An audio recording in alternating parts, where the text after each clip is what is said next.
சுவையறிய Sarans கிச்சனை YouTube சேனலை subscribe செய்யுங்கள். சரன்ஸ் கிச்சனி நேயர்கள் அனைவருக்கும் ஒரு அன்பான வணக்கம். இன்றைக்கி நம்ம ஃபுட் இஸ் மெடிசன்ற கான்செப்டை எடுத்துகிட்டு நம்ம Sarans hospital founder and chairman சரன்ஸை நம்மளோட ஆரோக்கியமான சமையலை பற்றி நம்ம கூட பகிர்ந்துக்க போகிறாங்க. அது என்னன்னு இப்போ நம்ம பார்க்கலாம். பொதுவாக சர்க்கரை நோயாளிகள் என்றைக்குமே ஸ்வீட் சாப்பிடக்கூடாதுன்னு எல்லாருமே சொல்கிறாங்க இல்லையா? அதெல்லாம் கிடையாது. ஸோ டயபெட்டிக் பேஷண்ட் அழகாக இந்த பாயசத்தை சாப்பிடலாம். கோதுமை ரவை, கரும்பு சக்கரை, நேச்சுரல் இருக்கிற எல்லாமே கீ பார்த்தீங்கன்னா ஒரிஜினல் கீ நம்மளுடைய ஓன் ப்ராடக்ட் அருமையாக இருக்கும். தேங்காய் பால் கூட இதில் யூஸ் பண்ணுறோம். தேங்காய் பால் பார்த்தீங்கன்னா ரொம்ப நல்லது, தாய்ப்பாலுக்கு இணையானதுன்னு சொல்லுவாங்க. அதில் நம்ம லாரிக் ஆசிட் இருக்கிறது நமக்கு தெரியும். இதில் எல்லாமே அப்படி ஆர்கானிக்காக செய்யப்படுறது தான்.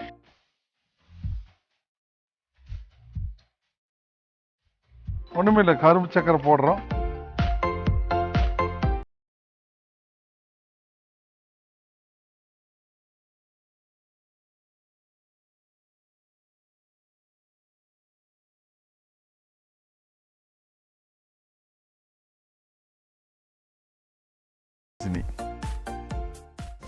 Hi sir. Hi sir, how are you? Fine நல்லா இருக்குங்களா? நம்ம ஆரோக்கியமான சமையல்னு சொல்லிட்டோம். இது எந்த மாதிரி ஹெல்த்துக்கு நம்ம சாப்பிட்றது, இல்லை எத்தனை வயசுலேருந்து எவ்வளோ வயசு வரைக்கும் நம்ம சாப்பிடலாம்? எந்த வயசு வேணால் சாப்பிடலாம். இது ஒரு முக்கியமான விஷயம் என்னென்னா, பொதுவாக சர்க்கரை நோயாளிகள் என்றைக்குமே ஸ்வீட் சாப்பிடக்கூடாதுன்னு எல்லாருமே சொல்கிறாங்க இல்லையா? அதெல்லாம் கிடையாது. ஸ்வீட் சாப்பிடும்போது எப்படி சாப்பிடணுங்கிறத நம்ம இந்த இதில் சொல்லித்தரோம். சரி, நார்மலாக நம்ம நார்மல் ஒயிட் சுகர்லாம் போடுறோன்னா அது நம்மளுக்கு பாடி வெயிட் இன்க்ரீஸ் ஆகும் அப்படின்னு. இப்போ நார்மல் ப்ரௌன் சுகர்னு போது அப்படி எதுவும் தெரியாது தானே சார்? பொதுவாக ஹை கிளைசிமிக்குங்கிறது இந்த ஒயிட் சுகர், இந்த அஸ்கா சுகர்ன்னு சொல்லுவாங்க இல்லையா, ஜீனி, அது நம்ம சாப்பிடக்கூடாது. இது நேச்சுரலாக பொதுவாக எல்லாருமே சாப்பிட இப்போவே ஆரம்பிச்சிருங்க. டயபெட்டிக் வந்ததுக்கப்புறம் இதை ஸ்டார்ட் பண்ணலாம்லாம் கிடையாது. யார் இருந்தாலும் ஒயிட் சுகரை தவிர்த்துருங்க. டயபெட்டிக் பேஷண்ட் ஒயிட் சுகர் இல்லாமல் இது செய்யும்போது பெரிய அளவில் டயபெட்டிக் ஏறும். ஒரு 10-20 பாயிண்ட் ஏறும், மறுபடியும் நார்மல் ஆயிரும். ஸோ டயபெட்டிக் பேஷண்ட் அழகாக இந்த பாயசத்தை சாப்பிட்லாம். இதில் மெயின் இன்க்ரீடியன்ட்ஸ் பார்த்தீங்கன்னா இந்த கோதுமை ரவை, இது நேச்சுரல். அடுத்தது நீங்கள் இந்த கரும்பு சக்கரை நேச்சுரல், இருக்கிற எல்லாமே இப்படி தான். கீ பார்த்தீங்கன்னா ஒரிஜினல் கீ நம்மளுடைய ஓன் ப்ராடக்ட் அருமையாக இருக்கும். தேங்காய் பால் கூட இதில் யூஸ் பண்ணுறோம். தேங்காய் பால் பார்த்தீங்கன்னா ரொம்ப நல்லது, தாய்ப்பாலுக்கு இணையானதுன்னு சொல்லுவாங்க. அதில் நம்ம லாரிக் ஆசிட் இருக்கிறது நமக்கு தெரியும். அது தேங்காய் பால் இருக்குது, ரொம்ப நல்லது. நீங்கள் கேரளாவில் எங்கே பார்த்தீங்கன்னா தேங்காய் தான், தேங்காய் சம்மந்தப்பட்டது எல்லாம் தான் யூஸ் பண்ணுவாங்க. இதில் கொலஸ்ட்ரால் கிடையாது. ஸோ முதல்ல நீங்கள் தெரிஞ்சுக்கணும், இதில் கொலஸ்ட்ரால் இருக்குது அதுன்னு குழப்பி விடுவாங்க, நம்பாதீங்க. இதில் எல்லாமே அப்படி ஆர்கானிக்காக செய்யப்படுறது தான். அது கண்டிப்பாக ரொம்ப நல்ல விஷயம். இந்த டிஷ் பேர் பார்த்தீங்கன்னா சர்க்கரை நோயாளிகள் கூட சாப்பிடக்கூடிய ஆரோக்கியமான நாட்டு சர்க்கரை பாயசம் தான் நம்ம இப்போ செய்ய போகிறோம். ஸோ சார் ஸ்டார்ட் பண்ணிடலாம். தேவையான பொருட்கள்: கோதுமை ரவை 1 கப், நாட்டு சர்க்கரை 1 கப், உலர் திராட்சை தேவையான அளவு, நாட்டு பசு நெய் தேவையான அளவு, வெண்ணெய் தேவையான அளவு, தேங்காய் பால் 1 கப், முந்திரி தேவையான அளவு, ஏலக்காய் தேவையான அளவு. தண்ணி ஊற்றுறோம். இதில் பொதுவாக சார் எவ்வளோ கப்பு தண்ணி ஊற்றணும்? இதில் 2 கப் இருக்குது, அதனால் நம்ம 4 கப்பு தாராளமாக ஊற்றலாம். ஓ, 2 கப் ரவைக்கு 4 கப் தண்ணி. 5 கப் இது எவ்வளோ வேணும் தண்ணி ஊற்றலாம்னு இன்னொன்று தப்பு இல்லை. ஒரு 5லிருந்து 6 வரைக்குமே நீங்கள் தாராளமாக ஊற்றிக்கலாம். இப்போ ரவை போட்டிருக்கீங்க சார். ஓகே சார், இது 2 கப் ரவை. சார் இப்போ நார்மலாக நம்ம பாயாசம் செய்கிறோன்னா தண்ணி அதிகமாக போச்சுன்னா அந்த பாயாசம் இதாகிடும், அப்படிலாம் எதுவும் இல்லைங்களா? இது நீங்கள் பாருங்கள், வரும்போது கரெக்டாக வரும். நம்ம சும்மா ஒரு கன்சிஸ்டன்சிக்கு வேண்டி பட்டர் 2 சேர்க்கலாம்.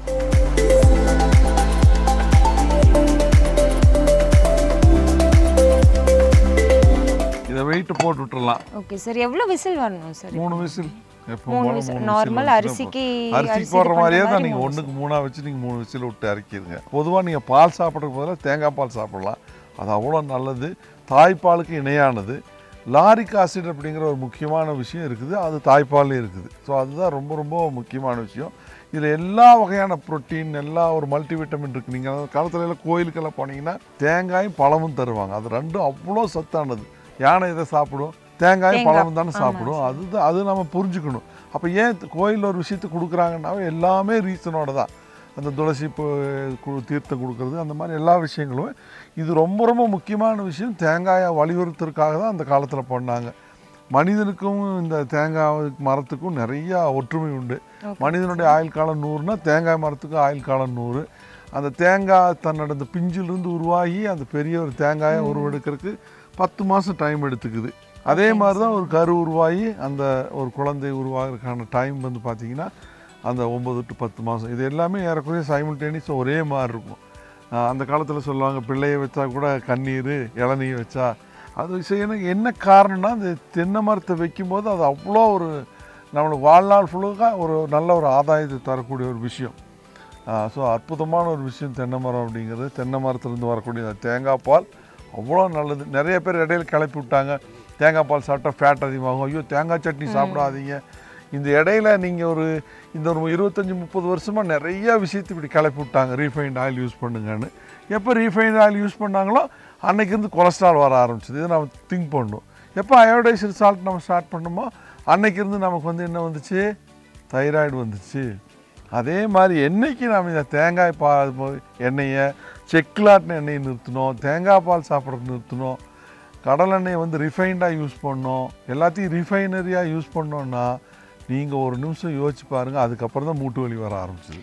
இங்கே ஒரு நெய் வந்து என்னை அப்போதுலேருந்து ஒரு மாதிரி டெம்ட் ஆக்கிட்டு இருக்கு. எனக்கு பாயசம் சாப்பிட்றத விட இந்த நெய் அப்படியே குடிச்சிடலாமா அப்படின்ற ஒரு ஃபீல் வருது. இது எங்கே இருக்குது சார் இந்த மாதிரி நெய்? எங்கே கிடைக்கும்? ப்ராடக்ட் ஆக்சுவலாக வந்து இதில் வந்து நீங்கள் இது வந்து பசு மாட்டோட நெய்.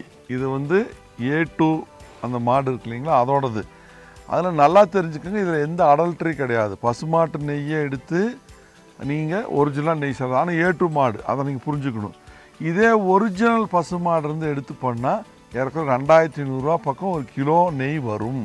ஏன்னா அது ஒரு நாளைக்கு 2 லிட்ரு 3 லிட்ரு 1.5 லிட்ரு இப்படி தான் கறக்கும். அதுலேருந்து நம்ம நெய்யெல்லாம் எடுக்கிறதுங்கிறது ப்ரொடக்ஷன் ரொம்ப கம்மியாயிரும். பட் இப்போ இந்த நெய்யை அதனால தான் மாடு எல்லா வீட்லேயும் வளங்கன்னு சொல்கிறது. இந்த நெய் அடல்ட்ரியில் இது மாதிரி பியூரான A2 பசுவோட நெய். ஸோ மற்ற நீங்கள் எந்த அடல்ட்ரி வாங்குறத விட நீங்கள் வாங்கினீங்கன்னா தெரியும், இதோட ஸ்மெல் பார்த்தீங்கன்னா அப்படி ரொம்ப நல்லாகும். நாங்களாம் அந்த சின்ன வயசில் பார்த்தீங்கன்னா இதெல்லாம் இந்த இடையில வந்தது தான். நெய் சாப்பிடாத, கொலஸ்ட்ரால், அதில் நெய் அவ்வளோ நல்லது நம்ம போனுக்கு. அந்த போன் மேரோ ஜாஸ்தியாக இருக்குது, அந்த உடல் இருக்கிற சைனோவில் ஃப்ளூயிடு நல்லா இருக்கிறதுக்கு, இது எல்லாத்துக்குமே நெய் ஒரு அற்புதமான விஷயம். கால்சியம், விட்டமின் D3, இப்போ யாரை போய் பார்த்தீங்களா கால்சியம் விட்டமின் D3 கம்மியாக தான் இருக்குது. இது காரணம் நான் நெய் சாப்பிட மாட்டேன், நான் ஆயில் ஐட்டம் சாப்பிட மாட்டேன், பேஷன் உருவாகுது. அது தப்பு. அதே மாதிரி நீங்கள் இட்லி கூட நீங்கள் அந்த காலத்தில் பார்த்தீங்கன்னா ஒரு இட்லி நம்ம கொடுத்தா ஒரு குழி பண்ணி, எங்கள் வீட்டில் ஒரு நல்ல ஒரு குழிக்கறி நடி நல்லெண்ணெயை ஒரு 2 கரண்டி ஊற்றி நல்லா கெட்டி சட்னி வைப்பாங்க. 2 இட்லி சாப்பிட்டா வயிறு நம்பிடும்.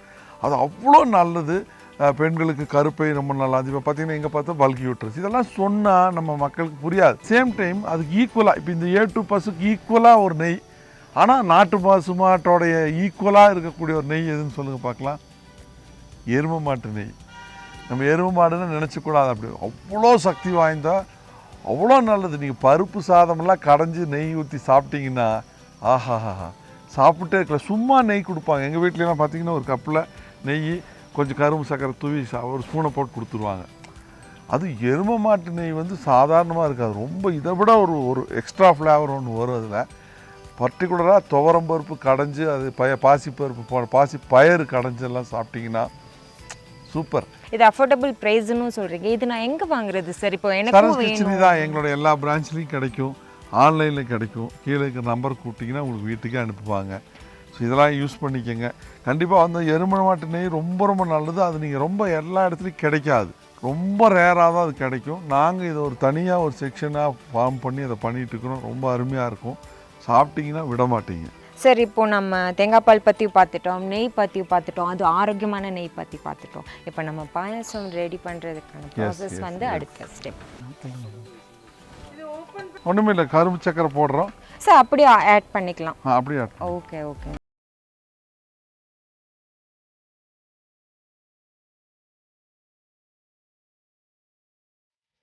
சரி, இப்போ வந்து நம்ம தேங்காய் பால் ஆட் பண்ணலாம். ஃபுல்லாகவே ஆட் பண்ணிக்கலாம். ஃபுல்லாக ஆட் பண்ணிடுங்க, அவ்வளோதான். ஒன்றும் இல்லை. ஏன்னா இது வந்து நீங்கள் எவ்வளோ ஆட் பண்ணாலும் திக்காயிடும்.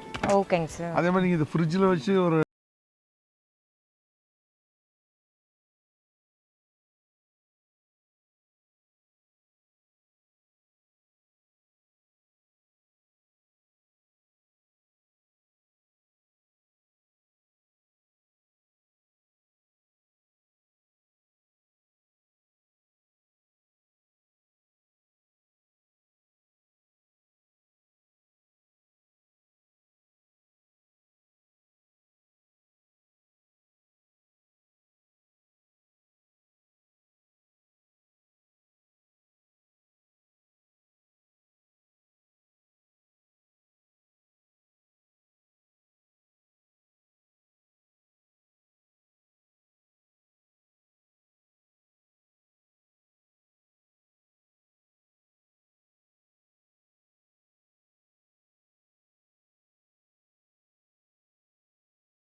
வந்துடும் சார்.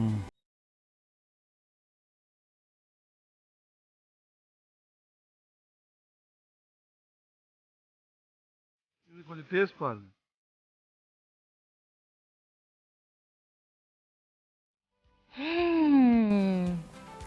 சார் சீரியஸ்லி நான் எக்ஸ்பெக்ட் பண்ணதை விட செம்மையாக இருக்குது. நான் இது வரைக்கும் இந்த மாதிரி டேஸ்ட்டாக ஒரு பாயசம் நான் சாப்பிட்டதில்லை. அதுவும் இல்லாமல் இது எவ்வளோ இன்க்ரீடியன்ட்ஸ் நீங்கள் ஆட் பண்ணியிருக்கீங்க, எல்லாமே வந்து நம்ம உடம்புக்கு வந்து ரொம்ப நல்ல விஷயங்கள் மட்டும். என்ன ஒரு சின்ன ஒரு டிசப்பாயின்மெண்ட் எனக்கு அப்படின்னா, டேஸ்ட் பண்ணதில் சுகர் மட்டும் கொஞ்சம் கம்மியாக இருக்குது. நம்ம முதல்ல இதில் ஆரம்பிக்கும் போது ஒரு விஷயம் சொன்னோம், இது வந்து டயபெட்டிக் பேஷண்ட்ஸ்க்கான பாயாசம்.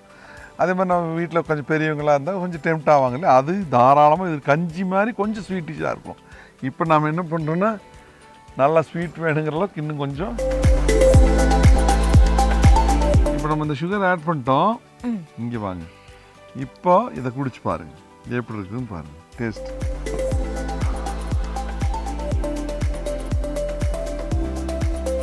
செம்ம டேஸ்ட்டாக இருக்குது சார்.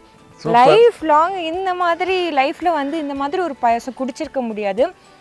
மறுபடியும் நீங்கள் கரும்பு சர்க்கரை ஆட் பண்ணதுக்கப்புறம் இன்னும் எக்ஸ்ட்ரா ஒரு விஷயமும் நாம் பண்ணுவோம். பொதுவாக நம்ம இந்த வீட்டில் பழமெல்லாம் வாங்கினோம்னா கொஞ்சம் ஒரு மாதிரி கொஞ்சம் அழுகுன ஸ்டேஜில் ரொம்ப பழுத்துருக்கு இல்லையா, இதை நம்ம நெய்யில் கொஞ்சம் நல்லா வரட்டி வச்சுக்கணும்.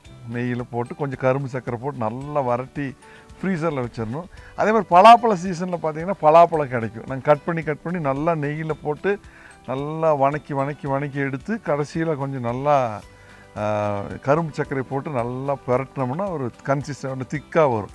அதை எடுத்து அப்படியே ஃப்ரிட்ஜில் வச்சுட்டோம்னா ஃப்ரீசரில் வச்சுட்டோம்னா அப்பப்போ எடுத்து இது கூட ஆட் பண்ணோம்னா பலாப்பழ பாயசம் ஆயிரும், அதுலேயே வாழைப்பழ பாயசம் ஆயிரும். இது ரொம்ப அருமையாக இருக்கும். எந்த ஃப்ரூட் வேணாலும் போட்டு நம்ம இந்த பாயசம் செஞ்சோம். பர்டிகுலர் பலாப்பழம் வாழைப்பழம் இதெல்லாம் நல்ல ஒரு பழுக்கிற இந்த மாதிரி பழங்கள் வந்து நம்ம வேஸ்ட் பண்ணாமல் இதுக்கு யூஸ் பண்ணிக்கலாம். ஓகேங்க சார். சீரியஸாக ஆக்சுவலாக விவர்ஸ் எனக்கு பார்த்து ஸ்டார்ட் பண்ணதில் இருந்த இது எப்போடா முடிப்பாங்க, நம்ம சாப்பிட்டு டேஸ்ட் பண்ணலாம் அப்படின்னு சொல்லிட்டு அவ்வளோ எக்ஸ்பெக்டேஷனோடு இருந்தேன் சார். அதுக்கப்புறம் extra sugar brown sugar add பண்ணி எனக்கு கொடுத்ததுக்கப்புறம் அதை குடித்ததுக்கப்புறம் என்னால் அது ஸ்டாப் பண்ணுறதுக்கான மனசே வரல. நான் இன்னொரு கப் எக்ஸ்ட்ரா வாங்கி நான் குடிக்க போகிறேன். ஸோ உங்களுக்கும் டேஸ்ட்டாக ஹெல்த்தியாக வந்து உணவை எடுத்துக்கணும் அப்படின்னா இந்த மாதிரி பாயசம் நீங்கள் வீட்டிலேயே செஞ்சு பார்க்கலாம். அது ரொம்ப கஷ்டம் அப்படிலாம் நினைக்காதீங்க. ரொம்ப ரொம்ப ஈஸி. நார்மலாக நம்ம வீட்டில் இருக்கிற இன்க்ரீடியன்ட்ஸ் வச்சே வந்து நம்ம ஈஸியாக குக் பண்ணலாம். ஹெல்த்தியானது கூட எல்லோரும் சாப்பிட்லாம். நிறைய ஆரோக்கியமான உணவை வந்து நம்ம சாப்பிட்டு இன்னும் சந்தோஷமாக இருக்கணும், இன்னும் நம்ம வாழ்நாளை வந்து இன்க்ரீஸ் பண்ணணும் அப்படின்னா நீங்கள் நம்ம சரண்ஸ் கிச்சனை வந்து ஃபாலோ பண்ணுங்கள், சப்ஸ்கிரைப் பண்ணுங்கள். வணக்கம். நீங்கள் இப்போ பார்த்தீங்க, இது ரொம்ப அருமையாக வந்திருக்கு. ரொம்ப எல்லாமே டேஸ்ட் வந்து ரொம்ப நல்லாயிருக்கும். இதை நீங்கள் ஃப்ரிட்ஜில் வச்சு கூட நீங்கள் யூஸ் பண்ணலாம். ரொம்ப எக்ஸலண்ட்டாக இருக்கும். அடுத்து நிறையா இந்த ஆரோக்கியம் சார்ந்த சமையல் நிறைய சரண்ஸ் கிச்சனில் வரும். சப்ஸ்கிரைப் பண்ணுங்கள். 7ஆம் சுவை அறிய சரண்ஸ் கிச்சனி சப்ஸ்கிரைப் பண்ணுங்கள். நன்றி.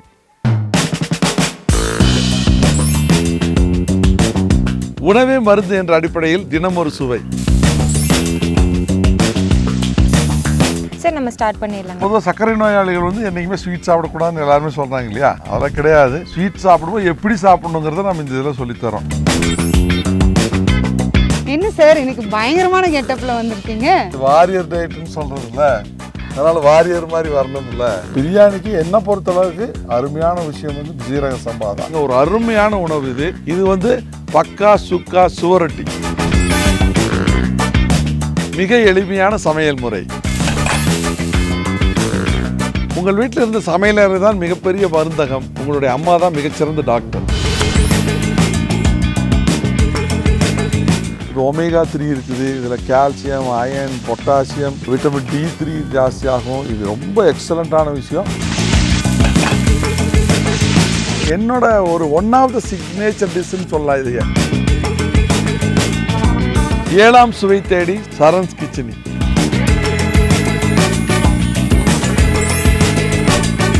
ஏழாம் சுவையறிய சரண்ஸ் கிச்சடி யூடியூப் சேனலை சப்ஸ்கிரைப் செய்யுங்கள்.